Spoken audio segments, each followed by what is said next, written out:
কোনো স্বামী যদি এক বৈঠকে কোনো স্ত্রীকে 1 তালাক 2 তালাক 3 তালাক বলে দেয়, তাহলে কি তার উপর 3 তালাক পতিত হবে? কোরআনের আলোকে মাদ্রাসাগুলো 3 তালাক বলে লিখিত দিচ্ছে, কোরআন আলোকে মাদ্রাসাগুলো। আচ্ছা, আমার প্রশ্ন হলো, কোথাও কোথাও 3 তালাককে 1 তালাক গণ্য করা হয়, তাদের কি কোনো শক্তিশালী রেফারেন্স নাই? থাকলে আমাকে কি দেওয়া যাবে? দেখুন ভাই, তালাকের মাসলা আমরা এখানে ফতোয়াটা দেই না, আপনাকে এইভাবে দিতে পারবো না। আম কথা বলি, আম কথাটা শুনুন। তালাকের মাসলার ক্ষেত্রে বুখারীর রিওয়ায়াত অনুসারে রাসূলুল্লাহ সাল্লাল্লাহু আলাইহি ওয়াসাল্লামের যুগ, আবু বকরের যুগ এবং ওমর রাদিয়াল্লাহু আনহুর খেলাফতের প্রথম যুগে 6 মাসের মধ্যে এরকম ছিল যে 3 তালাক দিলে 1 তালাক গণ্য করা হতো। এটা একটা বর্ণনা আছে। এই বর্ণনাটা দেখা গেছে কেউ কেউ এই বর্ণনাটাকে, বুখারী থাকলেও কেউ কেউ এটাকে শুদ্ধ বলেন না, কারণ তার অন্যান্য এই একই হাদিসের অন্যান্য বর্ণনাকারীগণ ভিন্ন ভিন্ন শব্দ ব্যবহার করেছেন। তো এই জন্য ভিন্ন ভিন্ন শব্দের কারণে তারা এটাকে একসাথে 3 তালাক হওয়াটা তারা মেনে নেন না, যে মেনে নেন 3 তালাক যারা মেনে নেন না তাদের কথাটা তারা মানেন না। অর্থাৎ তারা মনে করেন যে 3 তালাক হয়ে যাবে, যদিও বুখারীতে রিওয়ায়াতটা আছে। তো এই কারণে কোরআনে কারীমে আল্লাহ তাআলা বলেছেন আত-তালাকু মাররাতান, তালাক 2 বার দিবে, তো 2 বার দিবে। তো আবার বলেছেন সবশেষে এরপরে এসে বলছেন মাঝখানে খোলার আলোচনা করেছেন, মাঝখানে উভয় পরিবারে কিভাবে সমাধান করবে সেটা আলোচনা আসছে। এরপরে আসছে ফাইন তাল্লাকা, তারপরে আরেকটা তালাক দিয়ে দেয়, 3 নম্বর তালাক দেয়, তাহলে তার জন্য আর এই ব্যক্তি অর্থাৎ এই নারীর জন্য এই পুরুষের ঘর করা সম্ভব না। ফালা তাহলু হাত্তা তানকিহা মিন বাদু হাত্তা তানকিহা যাওজান গায়রা। তো এই দ্বারা বোঝা যাচ্ছে যে 3 তালাক হলে একসাথে 3 তালাক হলে কিন্তু হয়ে যাবে। কারণ বার অর্থ হচ্ছে, মানুষ বার বুঝে কি সুবহানাল্লাহ আল্লাহু আকবার 33 বার, অর্থাৎ বার অর্থ কয়েকবারে নয়। বার তো সুবহানাল্লাহ আলহামদুলিল্লাহ সুবহানাল্লাহ সুবহানাল্লাহ সুবহানাল্লাহ 3 বার হয়ে গেছে, এরা তো বার হয়ে যায়। বার অর্থ আপনাকে সময়ের পরবর্তীতে আরেক দিন দিতে হবে এরকম না। তবে রাসূলুল্লাহ সাল্লাল্লাহু আলাইহি ওয়াসাল্লাম যেই পদ্ধতিতে শিখিয়ে দিয়েছে তালাকের মাসালা, এটা এরকম শিখিয়ে দেন নাই। তিনি শিখিয়ে দিয়েছেন 3 তুহুরে 3 তালাক দিতে, 3 তুহুরে 3 তালাক দিতে, এটা শিখিয়ে দিয়েছেন যাতে করে মানুষ সময় পায়, বুঝার সময় পায়, মেয়েও বুঝার সময় পায়, ছেলেও বুঝার সময় পায়, এবং তাদের মধ্যে ভুল বোঝাবুঝির অবসান করতে পারে। এটা হচ্ছে শরীয়তের বিধান। কিন্তু দেখা যায় অনেক সময় মানুষ রাগের মাথায় হিতাহিত জ্ঞান শূন্য হয়ে একসাথে 3 তালাক দিয়ে দেয়। হিতাহিত জ্ঞান শূন্য যদি হয়ে যায় তো তালাক পতিত হয় না। এই মাসালাগুলো অত্যন্ত জটিল মাসালা, এই জন্য সব একসাথে বলা যাবে না। আপনারা যখন বিপদে পড়েন তখন এই বিষয়টা লিখে রাখবেন, কি ঘটেছিল, নিজেরা পরবর্তীতে বানিয়ে একটা লিখে কাউকে দিলে এর জন্য হুজুর দায়ী হবে না বা কোনো আলেম দায়ী হবে না, আপনারাই দায়ী হবেন। কারণ আপনারা বানিয়ে লিখছেন, ভুল লিখছেন, সেটা অনুসারে দিবে।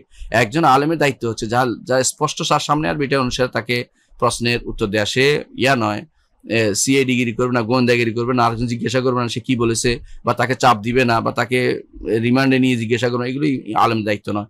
আলেম বলবে যে স্পষ্ট কি বলেছে, বলে এইটা বললে হবে, এটা বললে হবে না, আপনি এটা বলেছেন কি, এটা বলেছেন, আপনার স্ত্রী আছে বা নাই এভাবে বলে দিবেন। এটা হলো নিয়ম, সহজ কথা।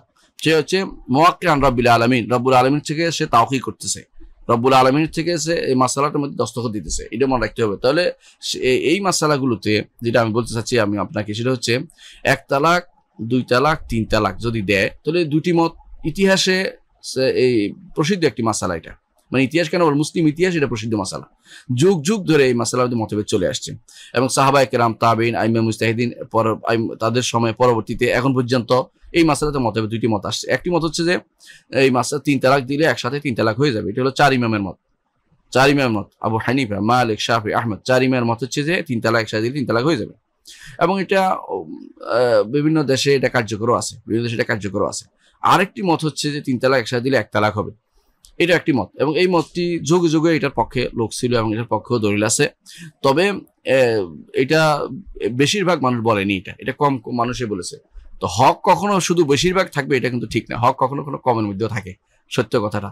তো সেই হিসেবে এটা বর্তমানে যে অবস্থা যাচ্ছে, এই অবস্থায় কিন্তু আমাদের বোঝা উচিত যে একসাথে 3 তালাক দিয়ে পরবর্তী বিরাট বিপদে পড়ে। কারণ তালাকের মাসালাও বুঝে না অনেকে, বিয়েরও ভালো জ্ঞান নেই, তালাকেরও ভালো জ্ঞান নেই। আমাদের যে পরিবেশ আসছে, বিশেষ করে অনেকেই তারা দিনের উপর বড় হয় নাই, দিন সম্পর্কে জানে না, দিনী প্রতিষ্ঠান সম্পর্কে ধারণা নেই, এবং তালাক সম্পর্কে তাদের কোনো ধারণাই নেই।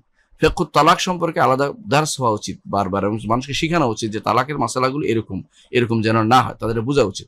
তো সেই হিসাবে তাদের যেহেতু জানা নেই, অনেক কিছুতেই তাদের মধ্যে অযোগ্যতা রয়েছে, সেই হিসেবে আমি মনে করি যে এখন 3 তালাকের মাসালার ক্ষেত্রে 3 তালাক একসাথে হয়ে যাওয়া এইভাবে ফতোয়া দেওয়াটা উচিত নয়, বরং তার উচিত হবে যেটা এক তালাক হয়ে দেওয়া, মানে 3 তালাক একসাথে দিলে 1 তালাকের ফতোয়া দেওয়াটা উচিত, যেটা রাষ্ট্রীয় বর্তমানে আইনেও এটাকে সাপোর্ট করা হয়েছে। এবং এটা একটা ভালো দিক, কারণ হচ্ছে এর মাধ্যমে সময় সময় পাওয়া যায়। আরেকটি কারণ হচ্ছে যে একটা বর্ণনায় আসছে রাসূলুল্লাহ সাল্লাল্লাহু আলাইহি ওয়াসাল্লাম থেকে যে রোকানা তার স্ত্রীকে তালাক দিয়েছে। রোকানা স্ত্রীকে তালাক দিয়েছে, রাসূলুল্লাহ সাল্লাল্লাহু আলাইহি ওয়াসাল্লাম তাকে জিজ্ঞাসা করেছেন যে তুমি কি একটার বেশি ইচ্ছা করো না? বলো আল্লাহ ইল্লা ওয়াহিদ, আমি একটা আল্লাহ শপথ করে বলছি একটাই আমি ইচ্ছা করেছি। রাসূল তাকে ফেরত দিয়েছেন। কিন্তু যারা 3 তালাক যখন দিছে বলছে, কিন্তু 3 তালাক একসাথে দিচ্ছে, কিন্তু 3 তালাক দেওয়ার নিয়তই করছে, কিন্তু সব সমস্যা হচ্ছে এটাই যে একসাথে দিচ্ছে। তো একসাথে দিলে কি হয়, ইবনে ওমর বর্ণনায় আসছে যে ইবনে ওমর তার স্ত্রীকে তালাক দিয়েছেন, রাসূলুল্লাহ সাল্লাল্লাহু আলাইহি ওয়াসাল্লাম তার স্ত্রীকে তার কাছে ফেরত দিয়েছেন এবং তাকে জানিয়ে দিয়েছেন কিভাবে তালাক দিতে হবে। সেই সমস্ত কারণে আলেমরা যেটা বলে থাকে যে একসাথে, এবং ইবনে ওমর রাদিয়াল্লাহু আনহু, বুখারী রাহমাতুল্লাহ যেটা বর্ণনা করেছেন যে ওমর রাদিয়াল্লাহু আনহুর খেলাফতের প্রথম 6 মাস পর্যন্ত রাসূলের যুগ, আবু বকরের যুগ, সবাই কিন্তু 3 তালাকে 1 তালাক গণ্য করতেন একসাথে দিলে। তো একসাথে দিলে 3 তালাকে একসাথে গণ্য করার কারণে এটাকে মানে দুর্বল বলার কোনো সুযোগ নাই। দুর্বল সুযোগ, এটা মাসলাহাতের সাথে সম্পৃক্ত। ওমর রাদিয়াল্লাহু যে কারণে এটাকে 3 তালাক দিয়েছেন, কারণ তিনি দেখেছেন যে এটা মাসলাহাতের সম্পৃক্ত, কারণ এটা না হলে অনেক সময় মেয়েরা ক্ষতিগ্রস্ত হয়। তালাক দিয়ে আবার তালাক নিয়ে যাচ্ছে, কিন্তু মেয়েরা না বিয়ে হচ্ছে পারছে, না অন্য কোথাও যেতে পারছে। এখন ক্ষতিগ্রস্ত উল্টো দিকে চলে আসছে। কেমন? এখনকার ক্ষতিগ্রস্ত হচ্ছে একটা মেয়ে তালাক হয়ে গেলে তার কিন্তু আর বিয়ে হতে চায় না, তার সন্তান সন্ততি নিয়ে সেও বিপদে পড়ে এবং পরিবারও বিপদে পড়ে, এবং অনেক সময় তাকে দেখাশোনার লোক থাকে না। সুতরাং এই সমস্ত জিনিস বিবেচনায় নিয়ে 3 তালাককে, যেহেতু সিয়াসা শারিয়ার বিষয় এবং সেটাকে মাসালের সাথে সম্পৃক্ত, শরঈ স্বার্থের সাথে সম্পৃক্ত, সে 3 তালাককে 1 তালাক গণ্য করাটাই খুবই জরুরি বলে আমি মনে করছি। এবং এটা ইখতিলাফপূর্ণ মাসালা, মতভেদপূর্ণ মাসালা, মতভেদ আছে, সেখানে যেটা অ্যাপ্রোপ্রিয়েট মনে করে সেখানে বিচারক সে রায় দিতে পারে, এর অধিকার আছে। তেমনি মুফতি সাহেবও অবস্থা বিবেচনা সে রায় দিতে পারেন বলে আমি মনে করছি। সেই হিসাবে আপনি বিষয়টি বুঝে নেবেন। এর বেশি বিস্তারিত জানতে হলে আপনাকে নিজে পড়তে হবে, সময় নিতে হবে, আলেমদের সাথে বসতে হবে। এই উত্তর এখানে যে সংক্ষিপ্ত প্রশ্ন উত্তরের জায়গাতে আমরা এটা বিস্তারিত আর বলতে চাচ্ছি না। আল্লাহ আমাদেরকে বুঝার তৌফিক দান করুন।